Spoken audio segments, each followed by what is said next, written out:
우리가 이제 성경의 제일 첫 권이 창세기죠. 창세기 1장 1절이 태초에 하나님이 천지를 창조하시니라. 너무나 중요한 말씀입니다. 우리가 믿는 하나님이 어떤 하나님이냐? 천지를 창조하신 창조주 하나님을 여러분과 제가 믿는다라는 것이 성경 1장 1절에 나오는 아주 중요한 내용입니다.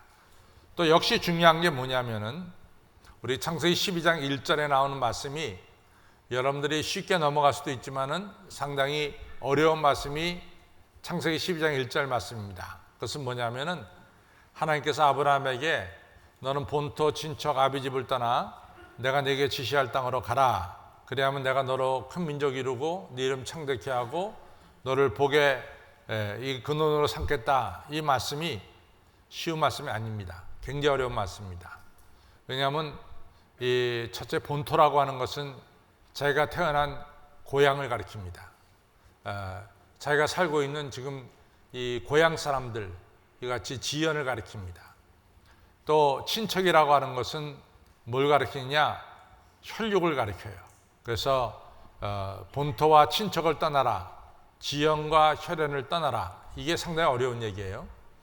그 다음에 아비집을 떠나라. 아비집은 쉽게 말해서 아버지가 물려주는 유산을 포기하라, 이런 얘기입니다. 우리가 조금 얼마 전만 넘어가더라도 우리 아버님이 농사짓던 농토는 사실은 할아버지로부터 받은 농토입니다. 또 할아버지가 농사짓던 농토는 역시 증조 할아버지로부터 이같이 농토를 이어받아서 농사를 졌습니다. 물론 우리들 가운데는 입지전적인 인물도 있어요.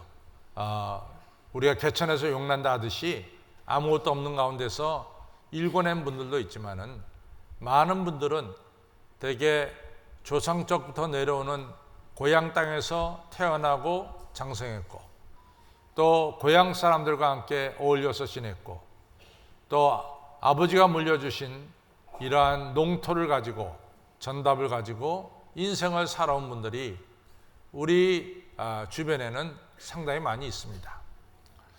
근데 하나님께서 아브라함에게 너는 본토와 친척과 아버지 집을 떠나라. 쉽게 말해서 너는 지연과 혈연과 아버지가 물려줄 유산을 포기하고 떠나라. 이런 말씀하셨어요. 이게 얼마나 어려운 말씀이냐면은 여러분들 사사기 18장에 보면은 아주 재미있는 이야기가 하나 나오는데 그 이야기가 뭐냐면은 우리 대한민국을 가리켜서 우리 한국을 가리켜서 뭐라고 말하냐면 제일 북쪽을 우리가 백두산이라고 말하고 제일 남쪽을 한라산이라고 말합니다. 그래서 우리나라 땅을 말할 때 백두에서 한라에서 백두까지가 우리 땅을 표현하는 내용이죠. 그런데 이스라엘도 제가 늘 말씀드리지만은 우리나라하고 지형이 비슷해요. 우리나라가 남북이 길고 동서가 짧습니다. 그런데 이스라엘도 마찬가지로 남북이 길고 이스라엘도 동서가 짧아요. 그래서 이스라엘 이야기할 때 이제 북쪽과 남쪽을 얘기하면은 이스라엘 전체를 얘기합니다. 이스라엘 전체의 이 맨 북쪽은 단이란 지역이고 맨 남쪽은 브에르세바입니다. 그래서 이스라엘 이야기할 때 단에서부터 브에르세바부터 단 하면은 이스라엘 전체를 가리키는 거예요. 근데 이스라엘 맨 북쪽인 이 단이란 지역은 본래 그 이름이 단이 아니었어요. 본래 그 이름은 라이스였습니다. 근데 이 단 지역에 가서 보면요, 정말 이스라엘이 젖과 꿀이 흐르는 땅이다, 풍요한 땅이다 라는 걸 갖다가 단번에 느낄 수가 있어요. 단 지역에 가면은 폭포수가 있고요, 그 다음에 큰 강물이 흘러가고 양쪽에 수풀이 우거졌습니다. 그래서 정말로 단 지역은 살기 좋은 지역이고, 그 다음에 에덴 동산과 같이 너무 좋은 지역이 이 단 지역입니다. 그런데 시돈 사람들, 이스라엘 북쪽이 시돈이죠. 지금의 레바논이라는 나라 알죠? 베이루트를 수도로 하고 있는 레바논이라는 나라가 페니키아라고도 부르고 또 과거에는 그 남쪽 지역을 시돈 땅이고 불렀어요. 근데 이제 시돈 지역에 살던 사람들이 이 우연찮게 이 단지역, 라이스 지역에 가 보니까 너무너무 살기가 좋은 거예요. 정말 이 에덴 동산처럼 살기가 좋은 거예요. 그래서 그 사람들끼리 이 그룹을 지어가지고 우리가 이 단에 와서 라이스에 와서 살자. 이래가지고 라이스로 내려와서 살았어요. 살면서 뭐라 하냐면 이 좋은 지역에 우리끼리만 잘 살자. 뭐 다른 사람들 잠깐 들어오면은 여기 더 복잡해지니까 우리끼리만 잘 살자. 그래가지고 이 시돈에서 온 사람들이 자기네 일가 친척과 모든 관계를 끊고 그 다음에 자기들끼리 이 좋은 땅에서 아주 잘 먹고 잘 살았어요. 그게 라이스 지역입니다. 그런데 이제 아시다시피 어떤 일이 벌어지냐면은 참 재밌는 일인데 여호수아가 가나안 땅을 다 정복하고 나서 12지파에게 땅을 분배합니다. 그때 12지파 중에 하나인 단지파 있죠. 이 단지파한테 어느 쪽을 땅을 주냐면은 우리나라 치면은 중서부 지역인 인천 지역을 땅을 줬어요. 그래서 단지파는 우리나라 치면 인천 지역에서 그 땅을 차지하고 살아라. 그 인천 지역을 줬다고요. 그러니까 사실은 좋은 땅 준 거죠. 인천 참 좋은 기름진 땅이죠. 그런데 문제가 어디에 생겼냐면은 제가 늘 얘기하지만 주전 250년에 이 1250년경에 이 이스라엘이 가나안 땅에 들어올 때 동시에 블레셋 사람들도 저 서해안 쪽을 통해서 이 가나안 땅에 들어왔어요. 그래서 이제 블레셋 사람들이 서해안 지역, 즉 이스라엘로 말하면 지중해 지역에 5군데에 뭐 가드, 가사, 에스글론, 아글론 이러면서 5군데 도시국가를 세웠습니다. 근데 그 지역이 지금 우리나라로 치면 어디냐면 장항, 군산 이쪽에 도시국가를 세웠단 말이죠.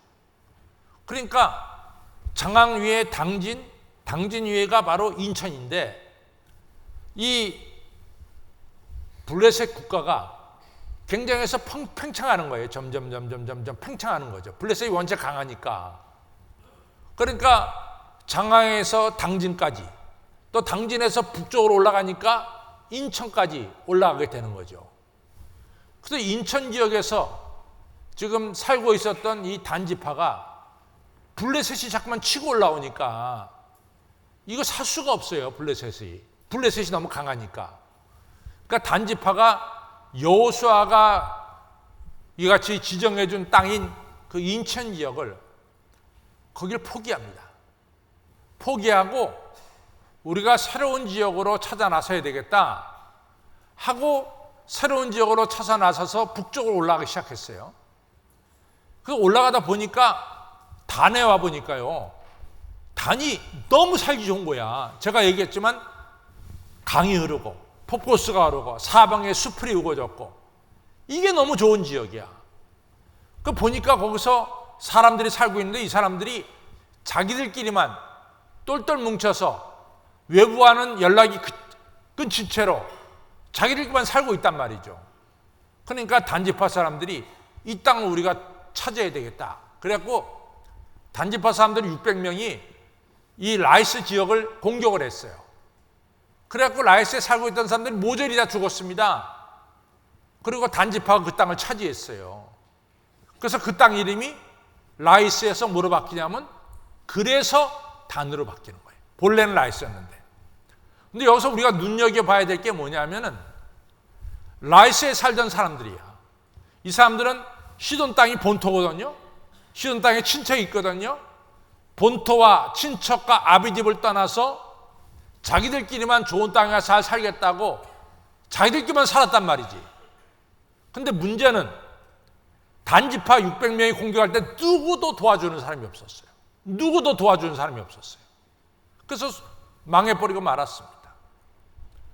우리가 인생을 살면서 지형과 혈연과 아버지의 유산이 왜 중요하냐? 우리의 삶의 울타리가 되거든, 사실은. 예? 우리가 사실은 우리 고향 사람들이 그래도 고향 사람들 아닙니까? 고향 사람들. 또 그래도 혈연 아닙니까? 어려울 때. 또 그래도 아버지의 재산이 중요하잖아요. 그러니까 이 지연과 혈연과 아버지 재산은 사실은 우리의 삶에 있어서 울타리와 같은 역할을 하는 것이 지연과 혈연과 아버지가 물려주시는 재산이에요. 그런데 하나님은 아브라함에게 그것을 포기하라 그랬거든요. 지연과 혈연과 아버지가 물려줄 유산을 포기해라. 근데 아브라함이 순종을 했어요. 참 어려운 일이지만 순종했어요. 그리고 인간의 보호 영역을 떠나서 하나님의 보호 영역으로 아브라함이 자리를 100% 옮겼습니다. 그랬더니 하나님께서 아브라함을 축복해 주셔서 정말 많은 민족의 조상이 됐고, 또 그 이름이 여러분과 제가 이 시간도 잘 알고 있는 아브라함이 됐고, 이름이 창대하게 됐고, 그리고 아브라함을 통해서 복이 흘러가는 복의 통로가 됐어요. 근데 이 귀한 결단, 지연과 혈연과 아버지 재산을 포기하고 하나님의 보호 영역으로 옮기는 이 귀한 결단을 아브라함도 행했지만은 또 누구도 행했냐면 아브라함의 조카 롯도 같이 행했어요.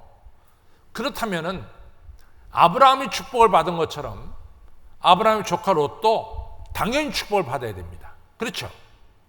그런데 우리가 창세기를 지나면은 조카 롯의 이름은 등장하지 않아요. 조카 롯은 그걸로 끝났어요. 그럼 왜 아브라함은 축복받고 아브라함의 조카 롯은 축복을 받지 못했느냐? 그 결정적인 이유가 어디 있냐? 오늘 우리가 읽은 창세기 13장에 있는 거예요. 아브라함도 이 가나안 땅에 와서 재산이 늘어났고 조카 롯도 재산이 늘어났어요. 둘이 동거하기에 지역은 좁아. 그래서 둘이 같이 나눠줘서 살 수밖에 없게 됐어요. 근데 나눠지면서 살아갈 때 아브라함이 선택한 것과 아브라함의 조카 롯이 선택한 것은 분명히 달랐습니다.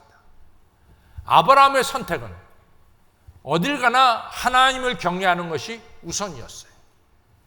그러나 조카 롯은 이같이 하나님을 경외하는 것이 우선이 아니라 눈에 보아서 좋은 것, 빠른 시일 내에 부자가 되고 빠른 시일 내에 이 대단한 사람이 되는 것, 이것이 조카 롯의 선택이었어요. 그 조카 롯은 죄악이 관영한 소돔 지역을 오늘 성경에 본 대로 선택했어요.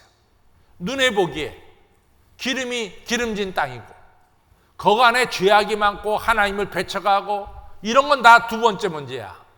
첫 번째 롯의 관심은 빠른 시일 내에 자기가 큰 부자가 되는 것이 롯의 관심이었어요. 그러나 아브라함은 그렇지 않았습니다. 아브라함은 하나님을 경외하는 지역으로 그 선택을 했죠.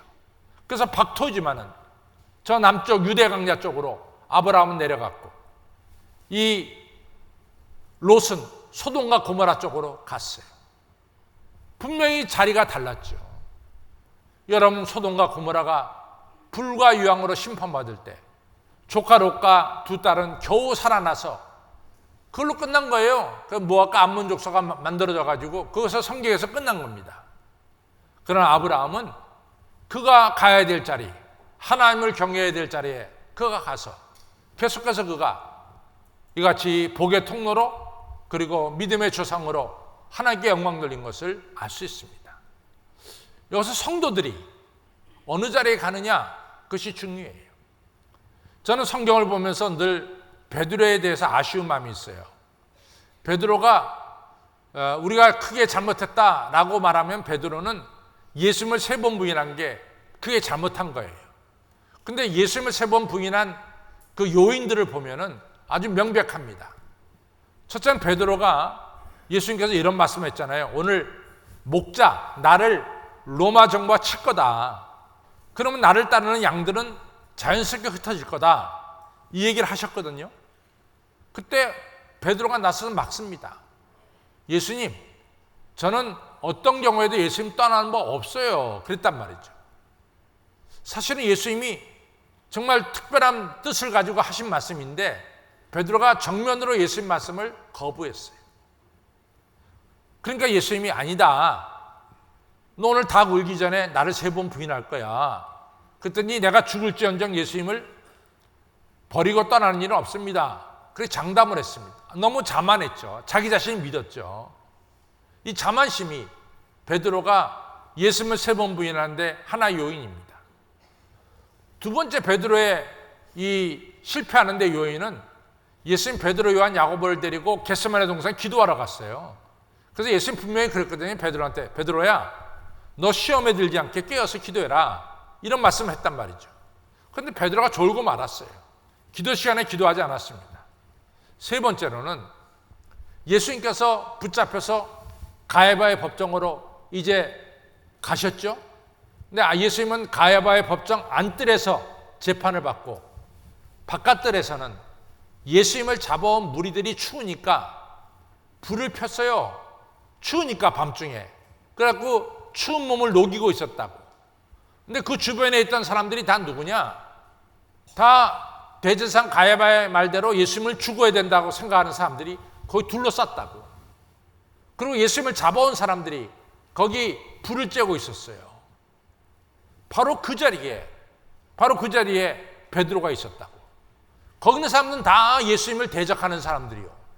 그 사람들이 베드로 보자마자 너도 예수와 한패지? 이렇게 이제 물어봤단 말이죠. 그랬더니 베드로가 아니라고 말이지. 나는 예수와 한패가 아니라고. 그러면서 예수님을 3번 부인했어요. 베드로가 잘못된 자리에 있었던 거죠. 만약에 베개 하나, 그 불제던 사람들이 전부 다 난 예수를 위해서 목숨을 바치겠다, 예수님만을 따르겠다, 이런 사람들이 그 불제는 자리에 있었다면 베드로는 절대로 예수님 3번 부인하지 않습니다. 그 사람보다 더 나서서 내가 예수님께 충성하겠다고 다짐을 했을 거예요. 그러나 베드로가 있어야 될 자리에 있지 못하고 잘못된 자리에 있었던 거예요. 그래서 시편 1편은 그래서 중요한 거예요. 복 있는 사람은 악인의 꾀를 쫓지 않고 죄인의 길에 서지 않고 오만한 자의 자리에 앉지 아니하고 오직 여호와의 법을 주야로 묵상한다 그랬어요. 그런 사람은 시절조차 열매를 맺고 그 앞날이 형통해진다 그랬어요. 우리가 이 분명한 롯의 이야기 또 베드로의 이야기를 통해서 깨닫는 것은 뭐냐? 성도가 있어야 될 자리가 있다 이거지. 성도가 서야 될 자리가 있다 이거죠. 성도가 서야 될 자리는 아시다시피 악인의 꾀를 쫓고 죄인의 길에 서고 오만한 자리에 앉는 것이 아니라 성도가 서야 될 자리는 아브라함처럼 여호와의 율법을 주야로 묵상하는 복된 자리에 서야 될 줄로 믿습니다. 여러분과 제가 이제 2019년 9월, 10월, 11월, 12월 살아가게 됐어요. 우리 앞으로 4개월 살아갈 때 성도들이 서야 될 자리에 바르게 설 때 하늘로부터 은혜와 축복, 아브라함이 받은 은혜와 축복을 동시에 받게 될 줄로 믿습니다. 성도가 서야 될 자리가 어디냐? 사명의 자리에 서야 돼요. 사명의 자리. 내가 맡겨진 일을 감당하는 자리에 성도가 서야 됩니다. 여러분들 이 다윗 왕을 보면은 다윗 왕 정말로 하나님께 사랑받은 왕이에요. 근데 다윗 왕의 치명적인 실수가 어디 있었느냐? 다윗 왕의 치명적인 실수는 자기 부하 우리아의 아내 밧세바를 건드리고 우리아를 전쟁터에 나가 죽게 한 일이에요. 이것은 다윗이 치명적으로 잘못한 일이에요. 그 일로 말미암아 나단 선지자가 다윗에게 말합니다. 다윗, 너는 하나님을 업신여겼어. 내 집에서 칼이 끊어지지 않을 거야. 여러분들 아시다시피 압살롬이라는 아들이 자기 큰형 암몬을 죽였잖아요. 이같이 다윗의 형제들끼리 칼부림이 일어나는 이 비참한 역사가 일어납니다. 그 원인은 뭐냐?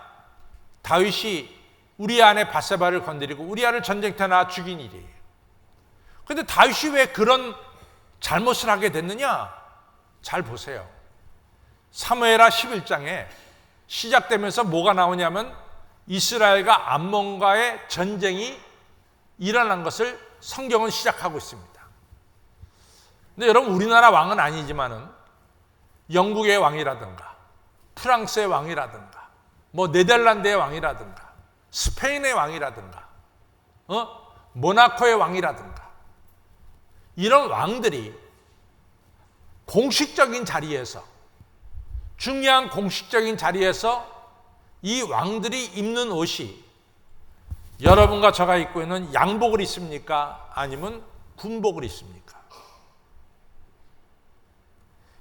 여러분들, 영국의 찰스 왕태자가 결혼식을 했어요. 그 결혼식 때 찰스 왕태자가 턱시도를 입었습니까? 군복을 입었습니까? 유대 집사님, 군복 입었어요? 턱시도 입었어요? 예? 군복 입었다, 군복. 왜냐? 왕의 제1의 임무는 뭐냐? 나라가 전쟁이 났을 때 전쟁터에 앞장서는 게 왕의 제1의 임무예요. 그래서 왕복은 군복이라고. 서양의 왕들은 다 군복을 입었어요.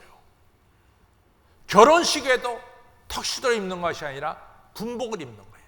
왜? 왕의 제1의 임무는 전쟁이 나면은 앞장서는 게 왕의 제1의 임무입니다. 지금 이스라엘과 암몬과의 전쟁이 일어났잖아요. 그런데 다윗이 당연히 전쟁터에 나가야 되는데 안 나가. 안 나가고 왕궁에서 한가하게 지냈어요. 한가하게 지낼 때 바로 밧세바를 보게 되고 거기서 죄를 범하게 됩니다. 자기 사명을 감당해야 될 자리에 다윗이 안 나갔어요. 그리고 한가하게 지냈어요. 한가하게 지내다가 다윗이 죄를 범하는 역사가 일어났습니다. 여러분들, 속담이 무슨 속담인지 아세요? 한가한 머리는 마귀의 작업장이다. 게으른 머리는 마귀의 작업장이래요. 우리 머리가 한가하고 게으르면은 그 안에서 누가 활동하냐면 마귀가 활동한대요.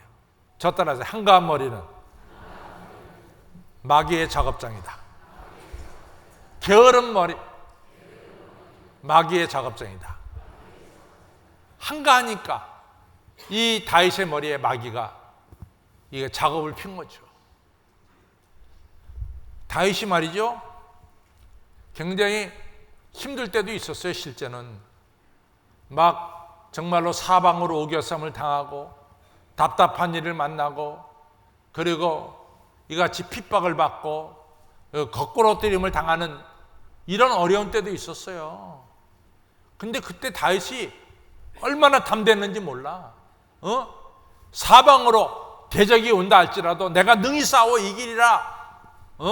사방의 대적이 다 엎드러지리라. 그냥 굉장히 담대했어요. 근데 그 이유가 어딨냐?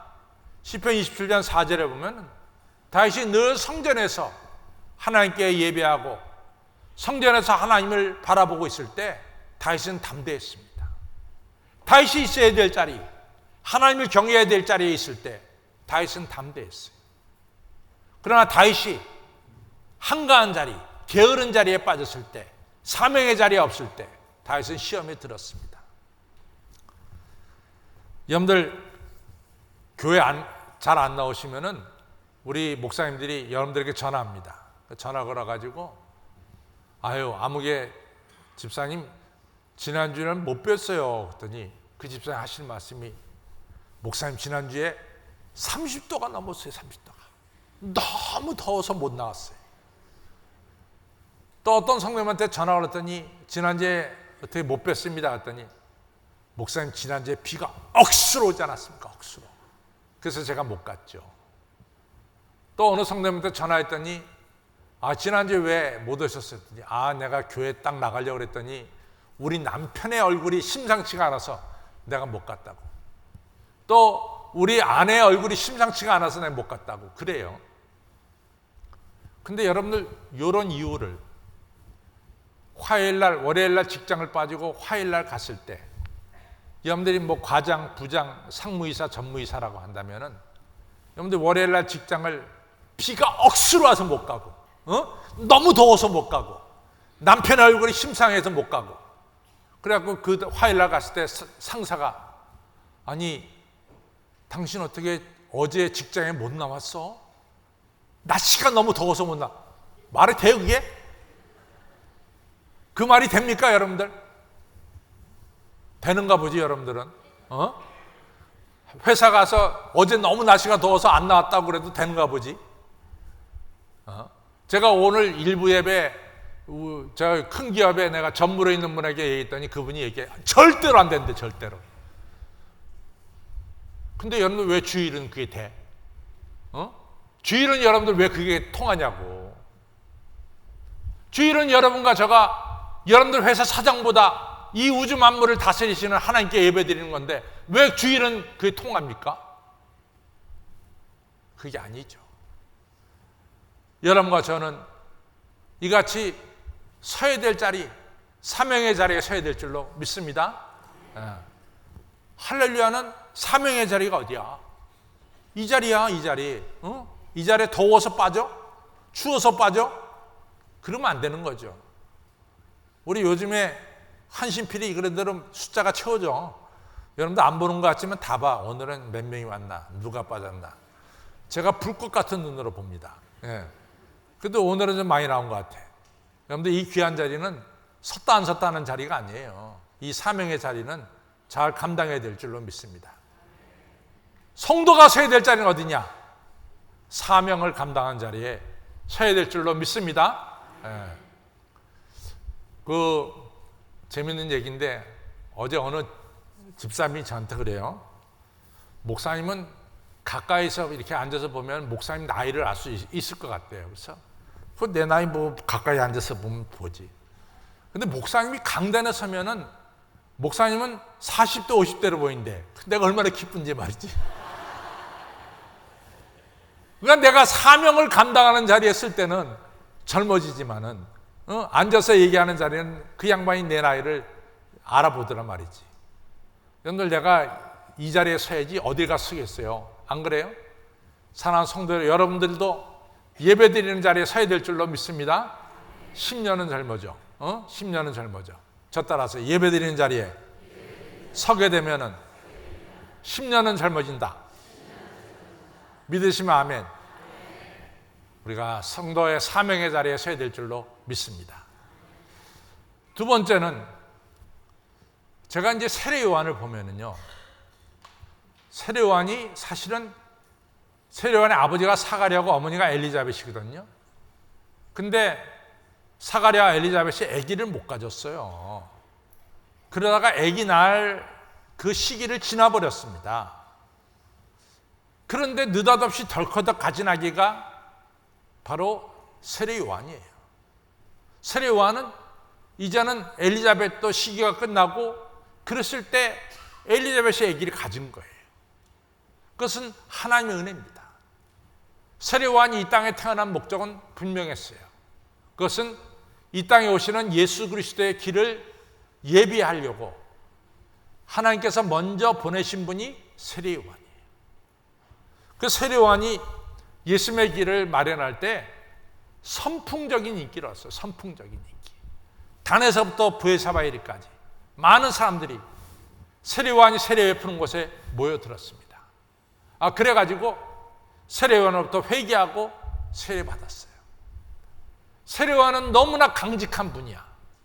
그 당시에 최고 권력자가 헤롯 안티파스인데 이 헤롯 안티파스가 글쎄 자기 동생 빌립의 아내 헤로디아를 자기 부인으로 삼은 거야.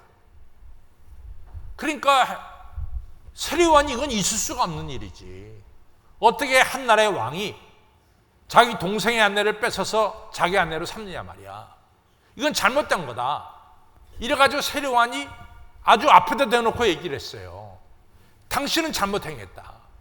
당신의 동생의 아내 데려오는 게 아니야. 이러면서 비판을 했단 말이지. 그랬더니 이 헤로디아가 자기의 결혼을 비판하니까 헤로디아가 세례 요한을 죽이려고 들어요. 죽이려고 들어. 헤로디아가 현 남편 버리고 자기 남편의 형한테 시집까지 올 정도의 여자면 이게 무서운 여자 아니에요. 근데 이 여자가 이 세례 요한을 죽이려고 들어.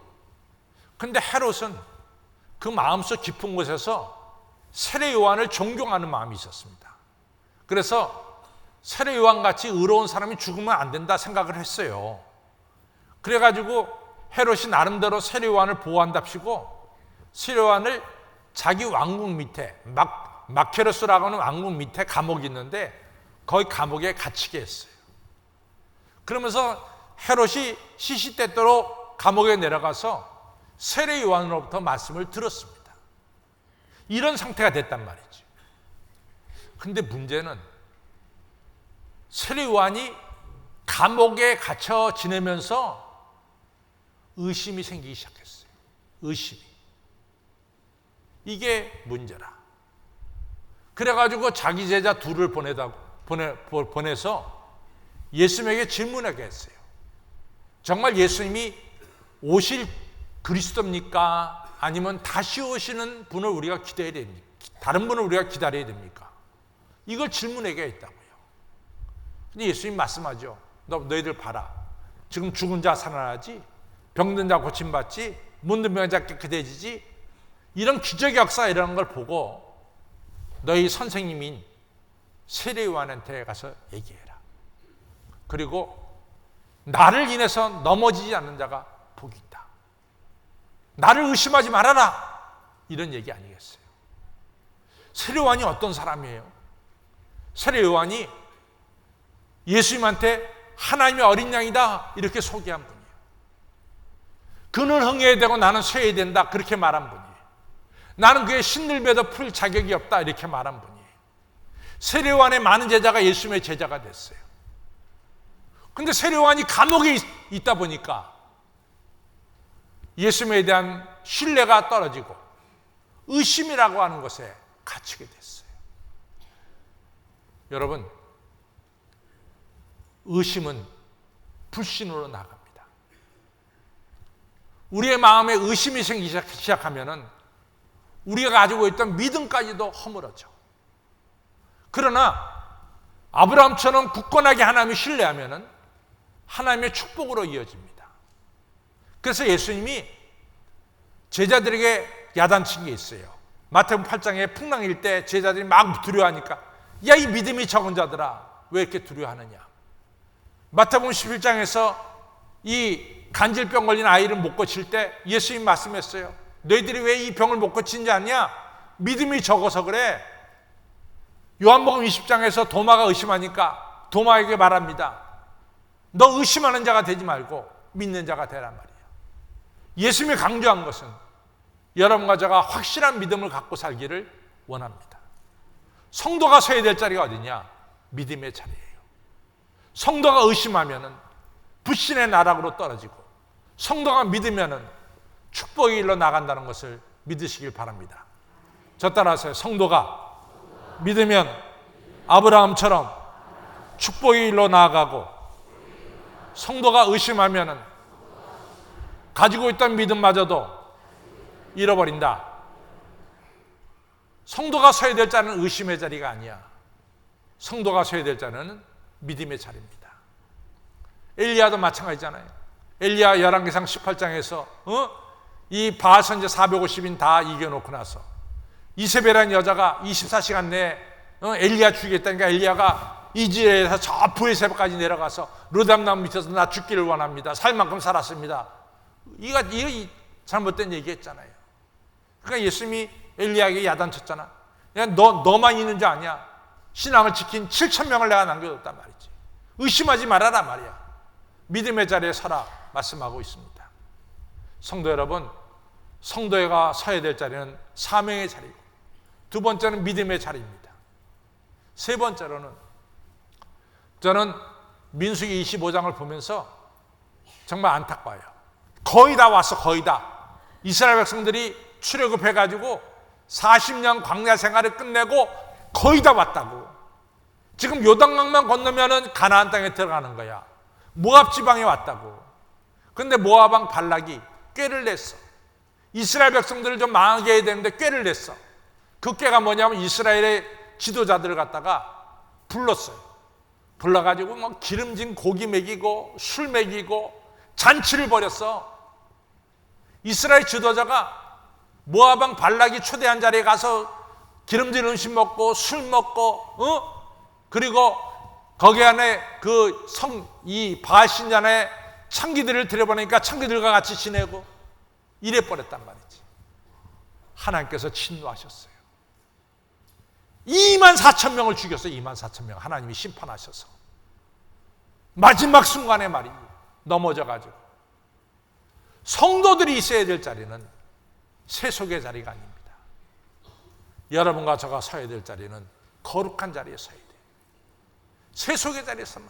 그러니까 오직하면 사도 요한이 얘기하잖아요. 여러분들아 이 세상과 이 세상 것을 사랑하지만 너희들이 이 세상을 사랑하면 너희 속에 하나님 사랑하는 것이 없어. 이 세상을 잘 봐라. 이생의 자랑과 안목의 정욕과 육신의 정욕뿐이지 않냐 말이야. 이 세속 것을 잘 봐라. 세속에 나가봐라 말이야. 이생의 자랑, 육신의 정욕, 안목의 정욕 아니냐 말이지. 성도 여러분, 여러분과 저가 서야 될 자는 세속의 자리가 아니라 여러분과 저가 서야 될 자리는 바로 이 자리, 거룩한 자리가 되어야 될 줄로 믿습니다. 우리가 이 다윗을 보면요, 다윗이 안타까운 게 또 하나 있었어요. 사무엘하 24장에 보면은 다윗이 그때까지 전쟁에서 백전백승을 거뒀어요. 다윗이 사무엘하 24장에서 무슨 마음이 들었는지 말이지, 자기 군대 수를 세겠다고 부하들의 군대 수를 세라 그런 거야. 그러니까 요압 장군이 나서서 하는 말이, 왕이요, 왜 군대 수를 세요?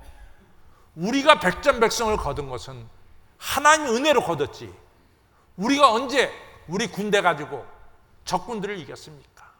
우리가 전쟁에 승리한 것은 하나님의 은혜입니다. 그러니까 군대에서 세지 마십시오.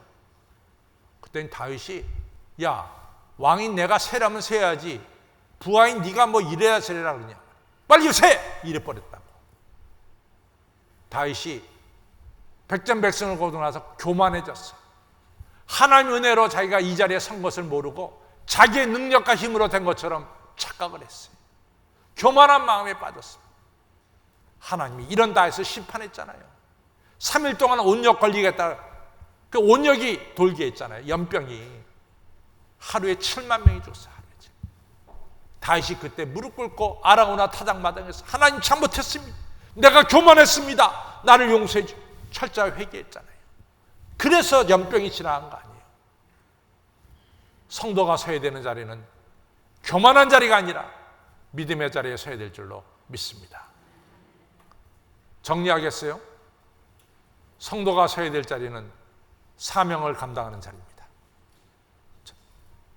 아무 말도 안 해. 성도가 서야 될 자는 어디요? 두 번째는 어디요? 세 번째 어디죠? 거룩한 자리. 네 번째는 어디요? 겸손의 자리에 서야지. 저 따라하세요. 성도가 서야 될 자리는 사명을 감당하는 자리, 믿음의 자리, 거룩한 자리, 겸손의 자리인 줄로 믿습니다.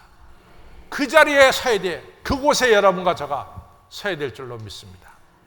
다 일어나시기 바랍니다.